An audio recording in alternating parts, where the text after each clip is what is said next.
मिल्खा सिंह का सबको नमस्कार और प्यार। हिंदी में 2 लफ्ज़ बोलूं, आपको कोई इतराज़ तो नहीं होगा ना? मैं इंग्लिश के खिलाफ नहीं हूं, मगर आप ये बात सुन के हैरान होंगे कि मैंने दुनिया में 80 इंटरनेशनल रेसेस दौड़ी हैं और जहां भी इंटरव्यू दिया है वो हिंदी में ही दिया है।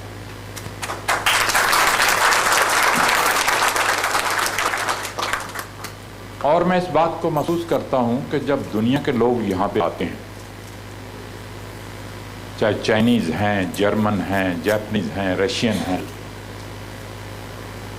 और वो अपनी लैंग्वेज में बात करते हैं और प्राउड महसूस करते हैं, तो मैं इस बात को महसूस करता हूं कि हमें हिंदी बोलने के अंदर संकोच नहीं होना चाहिए और शर्म नहीं आनी चाहिए।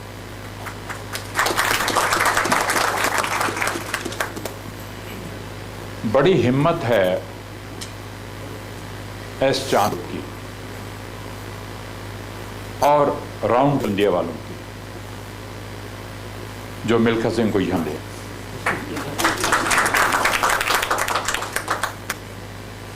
जब से फिल्म आई है लोग दीवाने हैं।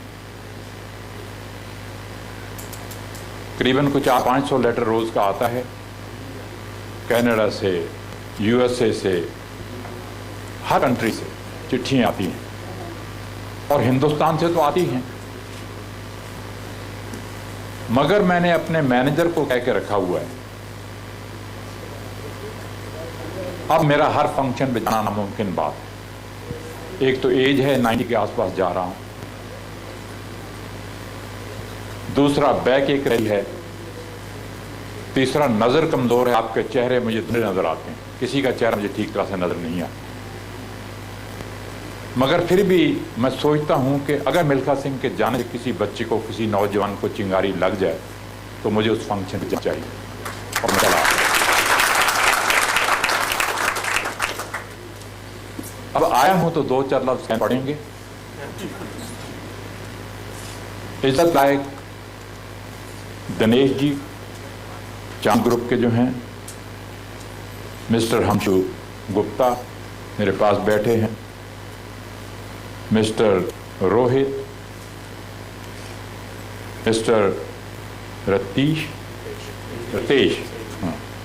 मिस्टर गौरव, आरटीआई, मीडिया और प्यारे दोस्तों, ये मेरी बात नहीं कि मैं किसी फंक्शन के ऊपर ज्यादा लंबी स्पीच करूं, पर फिर भी मेरा ये फर्ज बनता है कि एस चांद ग्रुप ने और आरटीआई वालों ने मुझे यहाँ पे बुलाया है, इतनी बड़ी इज्जत और मान दिया है। मैं आप सब लोगों का तहे दिल से शुक्रिया अदा करूं। मैं आपको थोड़ा सा बताना चाहता हूं कि जिंदगी में 5 बार रोया हूं।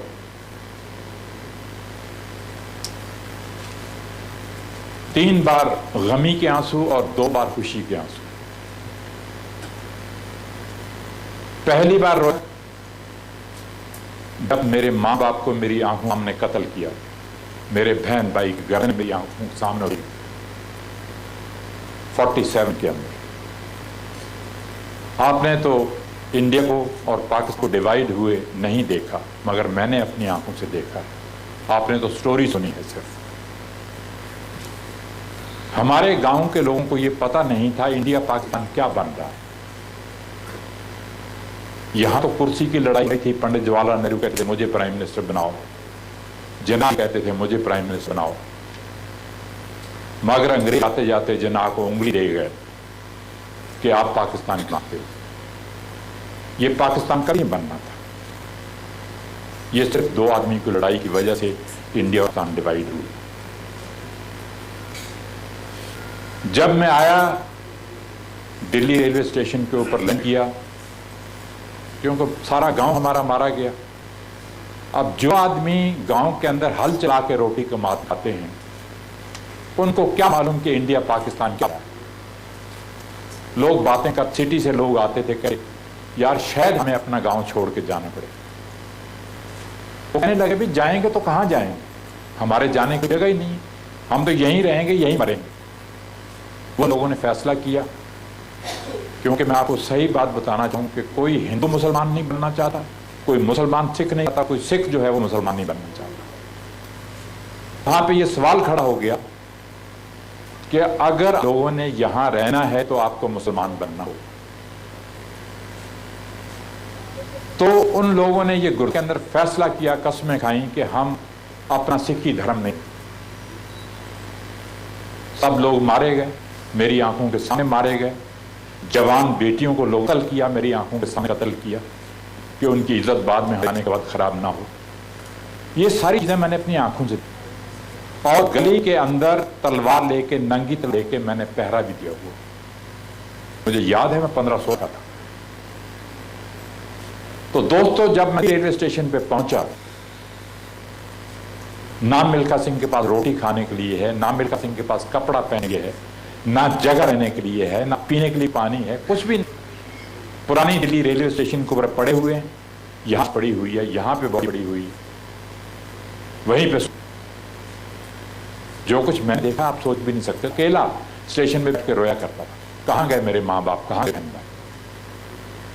एक बार तो वो था जब मैं रोया। दूसरी बार रोया जब रोम ओलंपिक के अंदर मैंने गोल्ड मेडल मिस किया।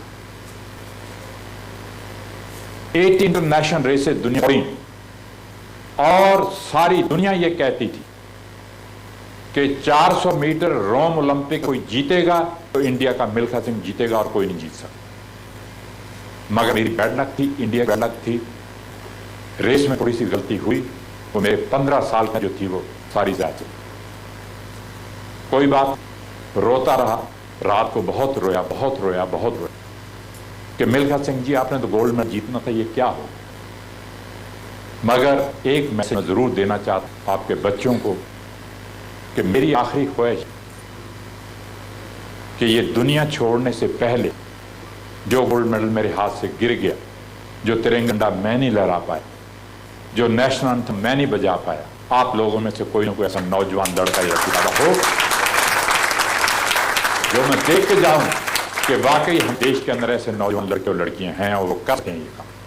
तब मैं रोया बहुत ज्यादा। तीसरी रोया जब मैंने अपनी ये फिल्म देखी, बहुत रोया। फरहान अख्तर मेरे पास बैठा था, उसने जेब में से रुमाल डाला के अंकल क्यों रो रहे। मैंने कहा बच्चे बात ये है, हर इंसान में वीकनेस, मगर कोई कर्म नहीं लाता। मैंने कहा मैंने अपनी स्टोरी दी, मैं ये लोगों से छुपाना नहीं चाहता।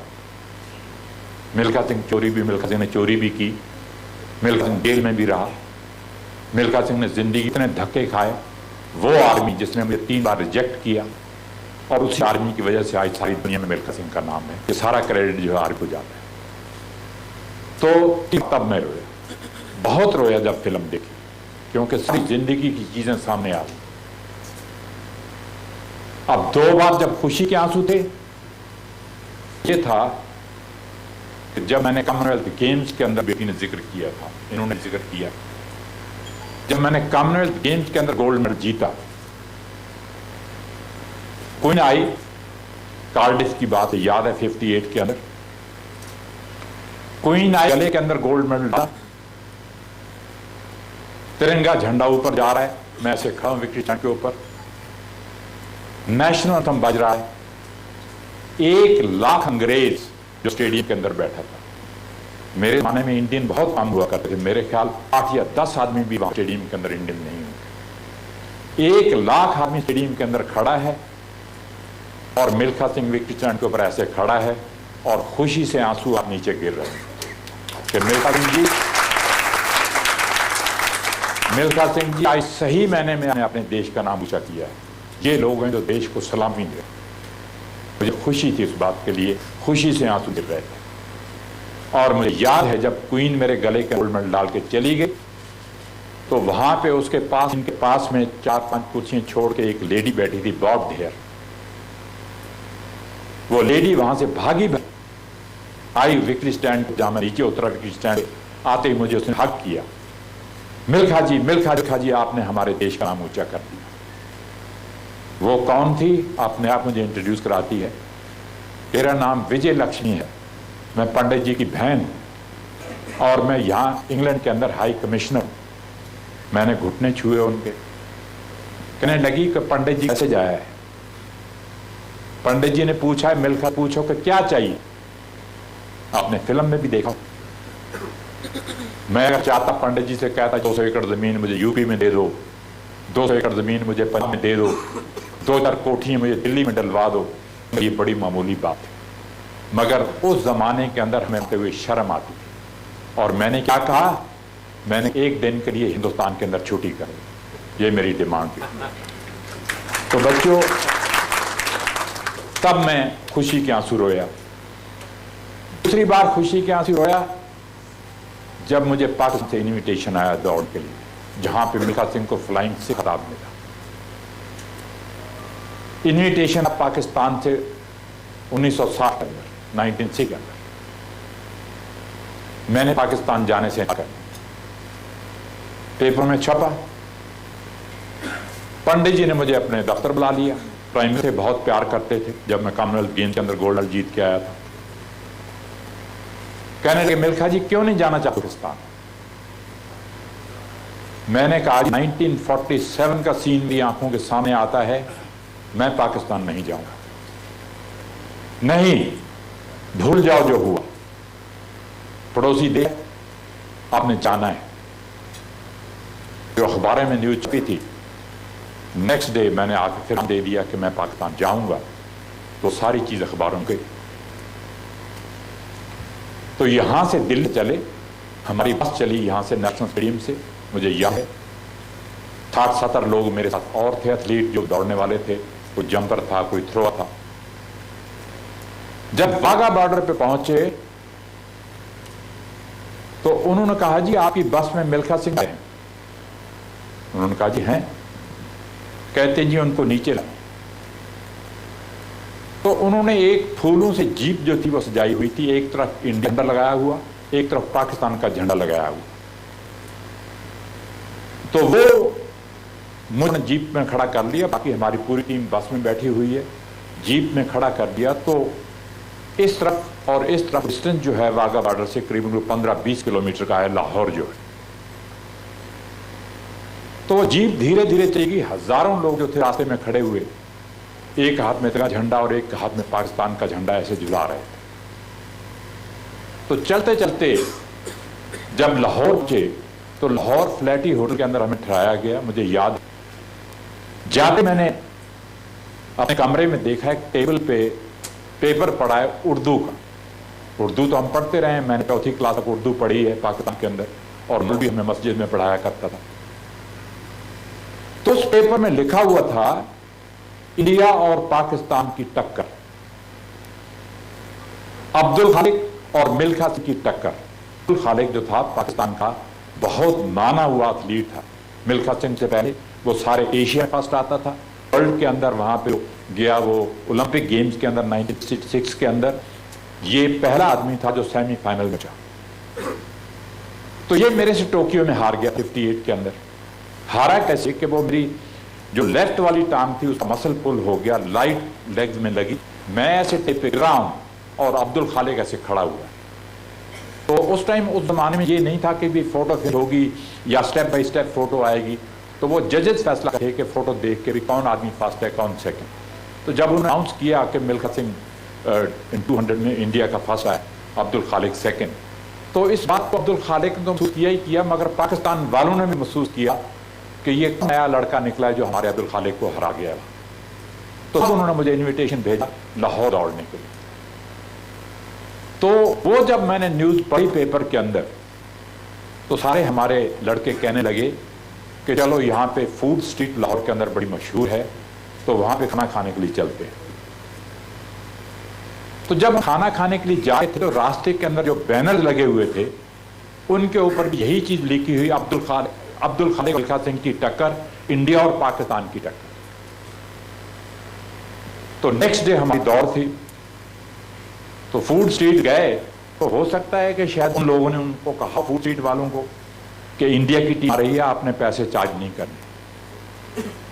मुझे नहीं मालूम इस चीज के बारे में, आपको जो बता रहा हूं जो मैंने।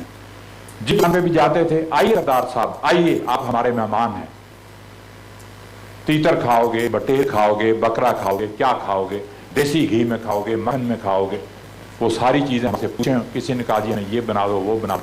जब सबने खा लिया, पैसे पूछे, ना जी ना, आप हमारे मेहमान हैं, कोई पैसा नहीं होता कि आपसे पैसा लेते हैं। उन्होंने हमारे से कोई पैसा चार्ज नहीं किया। नेक्स्ट डे, मैं ज्यादा लंबा नहीं जाऊंगा, नेक्स्ट डे जब स्टेडियम के अंदर दौड़ थी तो 60,000 आदमी स्टेडियम के अंदर बैठा। तो जनरल अयूब भी वहां पे आए हुए थे। अब दौड़ शुरू होने से पहले जब हम गए वहां पे, मैंने ट्रैक सूट उतारा, अब्दुल खालिक ने भी ट्रैक सूट उतारा, तो मैं देखा कि ऊपर से स्टेडियम के स्टेयर से 3 मौलवी नीचे आ रहे हैं। 3 मौलवी नीचे आए और उन्होंने अब्दुल खालिक से आके कहा, खुदा हाफिज, आपको खुदा दुश्मनों से फतेह दे। जब ये लफ्ज उन्होंने यूज किए और जब वो वापस आ रहे थे, मैंने कहा मौलवी यहां आइए, वापस मैंने कहा हम यहां पे प्यार बांटने के लिए आए हैं, हम यहां पे दोस्ती बढ़ाने के लिए आए। ये जो लफ्ज आपने यूज किए अच्छे नहीं लगे। नहीं नहीं, खुदा आपको ताकत दे। झूठे लफ्जों से कह के वो चले, वापस चले। दौड़ शुरू हुई, स्टेडियम के अंदर खामोश, सारी दुनिया सिर्फ ये दौड़ देखने के लिए आई थी। खामोश स्टेडियम सारा बैठा हुआ, 60,000 आदमी, जिसमें 10,000 और बुरके वाली बैठी थी। मुझे याद है जो पेपर वालों ने जिक्र किया। दौड़ जब शुरू हुई तो अब्दुल खालिक मेरे से करीबन कोई पहले 100 गज 2-3 गज आया। तो जब लास्ट 100 मीटर जो आया तो 50 मीटर भी रह गए थे फिनिश लाइन के लिए। तो जब हम जनरल अयूब के आगे से गुजरे तो मैं उस टाइम अब्दुल खालिक को पकड़ रहा था। तो जनरल अयूब भी उठ के खड़ा होके कह रहा, कम ऑन अब्दुल खालिक, कम। सारा स्टेडियम गूंज रहा है, कम ऑन अब्दुल खालिक। तो मैंने अब्दुल खालिक को करीबन 10 गज पे बीट किया। 10 गज पे बीट किया, मैं फर्स्ट आया। मेरे साथ इंडिया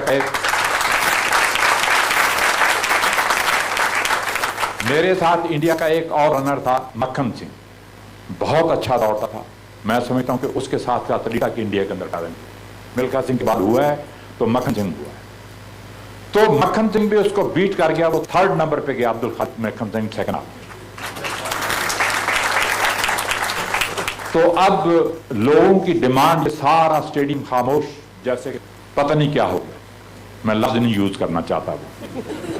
तो अब उनकी डिमांड ये थी कि जिस आदमी ने हमारे आदमी को, अब्दुल खालिक को हराया है, वो स्टेडियम का एक चक्कर लगा।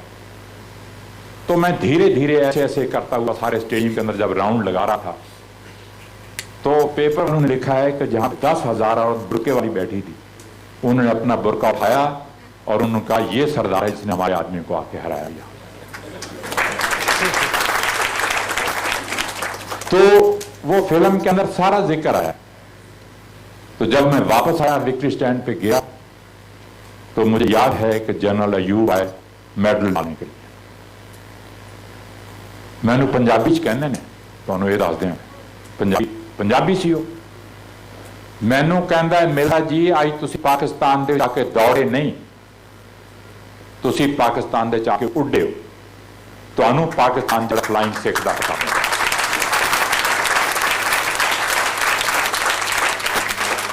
और मैं समझदा कि अज अगर मिल्खा सिंह और सारे इंडिया का नाम मशहूर है, सारी दुनिया दे विच जड़ा फ्लाइंग सिख खिताब दिता, ओदा क्रेडिट सारा पाकिस्तान नूं जांदा और जनरल अयूब नूं जांदा है।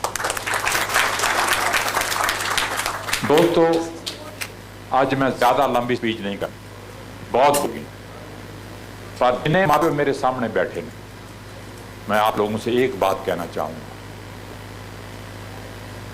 कि जितना बच्चा हार्डवर्क करता है उससे डबल हार्डवर्क माँ बाप को करना पड़ता है। ये याद रख लेना पहले। आज मेरा बेटा है, सारी दुनिया में गोल्फ के मशहूर है। मैं नहीं चाहता था उसको स्पोर्ट्स के अंदर डालूं, क्योंकि हमारे जमाने में मुझे कुछ नहीं मिला, ध्यानचंद को कुछ नहीं मिला, लाला अमरनाथ को कुछ नहीं मिला। लाला अमरनाथ मुझे बताते थे कि मिल्खा की जब मैं मैच खेलता था, मुझे 2 रुपए मैच मिलते थे, 2 रुपए। और आज देखिए बच्चे करोड़ों रुपए कमा रहे हैं और मैच फिक्सिंग हो रही है। मैं बच्चों से हमेशा ये मैसेज देता हूं कि बच्चों, पैसा एक तरफ है, देश की इज्जत एक तरफ है। देश की इज्जत को पैसे से कभी मत तोड़ो, ये याद रखो। तो मैंने आपसे ये मैसेज देना, जितने माँ बाप यहां पे बैठे हैं बच्चों, कि बच्चों की जिंदगी अगर बनानी है, मां को या बाप को बच्चे के साथ रहने पड़ेगा। चाहे स्पोर्ट्समैन बनाना है, चाहे इंजीनियर बनाना है, डॉक्टर बनाना है, किसी भी फील्ड लेके जाना है, उसके बगैर बच्चे की जिंदगी नहीं बच सकती। तो मैं एक शेर उर्दू का आपको सुना देता हूं, वो याद रख लेना। वो शेर जो है हर इंसान पे होता है। वो शेर ये है कि हाथ की लकीरों से जिंदगी नहीं बनती। अरे हाथ की लकीरें आप ज्योतिषी को जाकर दिखाओ, ज्योतिषी जो है आपको बड़े से बड़ा आदमी बना देता है। आप मिनिस्टर बन जाओगे, आप डॉक्टर बन जाओगे, आप इंजीनियर बन जाओगे, मगर इन बातों में बिलीव नहीं करता। ये हाथ की लकीरें जो है इंसान खुद चेंज करता है। उर्दू का शेर कंप्लीट करता, उसका मीनिंग आपको बता दूंगा।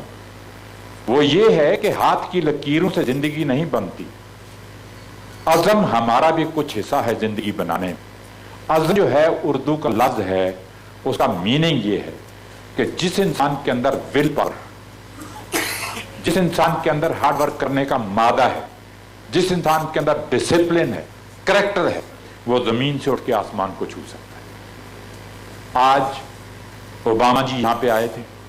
ओबामा जी का आपने नाम सब सुना होगा। कितनी पावरफुल कंट्री, जो पावरफुल कंट्री सारी दुनिया में है, यूएसए, उसका प्रेसिडेंट है। वो कहां से उठा आपको मालूम? उसका ग्रैंडफादर आर्मी के अंदर कुक था।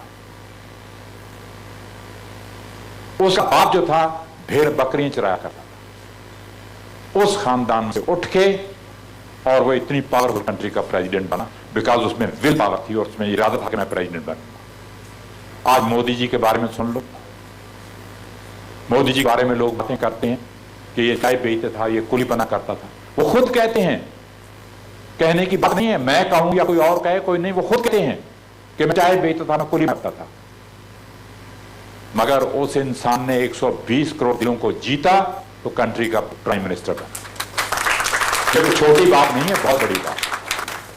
आज कहते हैं चाइना जी ये कर रहा है, पाकिस्तान वो कर रहा है, हम चुपके से हुए हैं। क्या रखा है लड़ाई के अंदर, मुझे ये बताओ, क्या रखा है? आजकल वो लड़ाई तो नहीं रहेगी बंदूकों और तोपों की। आप चाइना से पंगा लोगे, वो उठाएंगे बम यहां फेंक देंगे, हम यहां से उठेंगे बम वहां फेंक देंगे, दोनों कंट्री बर्बाद होंगी, उसका क्या फायदा होगा? तो मैं समझता हूं कि मुझे मोदी की एक चीज बहुत अच्छी लगी है कि वो जहां भी जाते हैं, अमेरिका गए, रशिया गए, जर्मनी गए, चाइना गए, दोस्ती का हाथ बढ़ाते हैं। हम तो दोस्त, बड़ी अच्छी बात है, बड़ी खुशी की बात है। दोस्ती का हाथ बढ़ाना कोई बुरी बात नहीं है, अच्छी बात है। आजकल के जमाने में लड़ाई में कुछ नहीं रखा।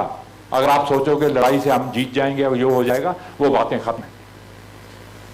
तो दूसरी बात उनकी मुझे अच्छी लगी है, जो अपनी कंट्री के अंदर व्यापार बढ़ाना चाहते हैं। व्यापार बढ़ेगा, जो हमारे पढ़े लिखे बच्चे उनको थोड़ी बहुत जॉब मिलेंगी, बाहर भी और यहां भी, इंडिया के अंदर भी, तो थोड़ी बहुत गरीबी दूर हो।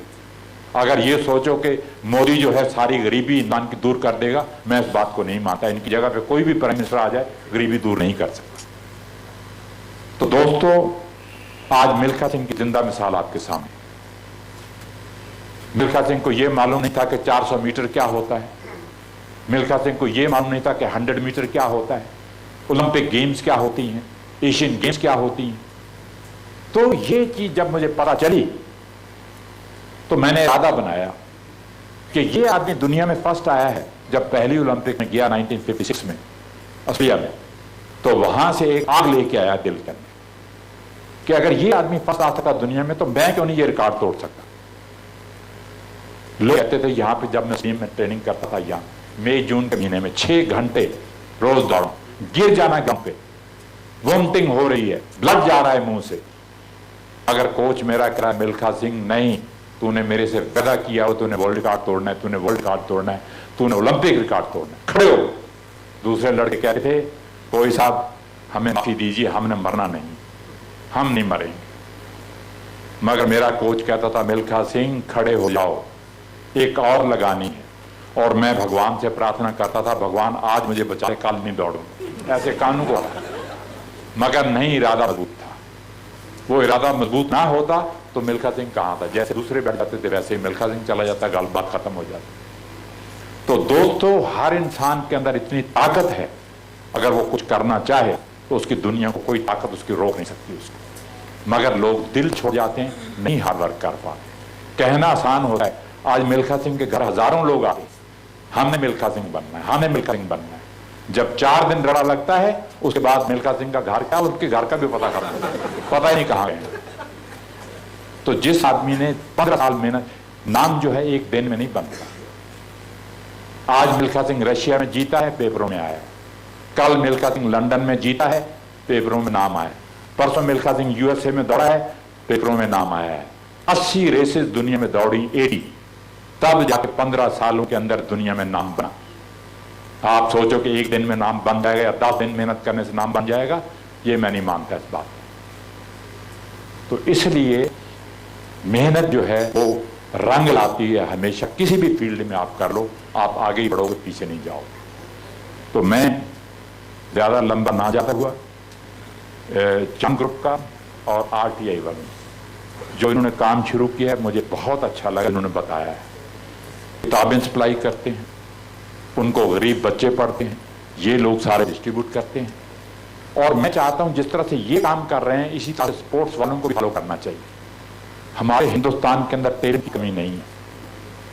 आज टाटा वाले, बिरला वाले ये चाहे कि मैं हॉकी की टीम अडॉप्ट करता हूं, मैं फुटबॉल की टीम अडॉप्ट करता हूं, मैं बैडमिंटन की टीम लेता हूं, मैं टेनिस की टीम लेता हूं। मैं कहता हूं सवाल ही पैदा नहीं होता कि अगर इंडिया हर गेम के अंदर चाइना की तरह दुनिया के अंदर नंबर 1 ना, मगर होना चाहिए ईमानदारी से काम। जैसे ये लोग काम कर रहे हैं, इसी तरह से एक आदमी को जिम्मेदारी दी जाए कि आपको हॉकी की टीम दे दी है, आने वाले ओलंपिक गेम्स के अंदर 4 सालों के अंदर हमें गोल्ड मेडल चाहिए, तब तो बात बन जाएगी। अदरवाइज सारे, आज 50,000 कोच है हिंदुस्तान के अंदर। जब मिल्खा दौड़ता था, एक आधा कोच नजर आता था, एक आधा। आज 50,000 कोच है हिंदुस्तान के अंदर। पैसे की कमी नहीं है, स्टेडियम्स की कमी नहीं है, हर चीज बेआम है, मगर लोग सिंसियर नहीं है काम करने वाले। जिस दिन सिंसियरिटी आ जाएगी, उस दिन देख लेना कि कितने मेडल हमारे ओलंपिक्स के अंदर आते हैं। तो ये दोस्तों, ज्यादा लंबा ना जाते हुए एक बार फिर मैं इस ग्रुप का, दोनों का बहुत ही शुक्रगुजार हूं कि आप लोगों ने मुझे यहां पे बुलाया, इतनी बड़ी इज्जत दी, मान दिया। मैं आपका बहुत ही शुक्रगुजार हूं। जय Hind. Sir, you have not only touched our hearts, you have inspired. एक मिनट बस बच्चे हो गया, क्या हाल है? हम लोग कहना सब कह दिया, नहीं बच्चे।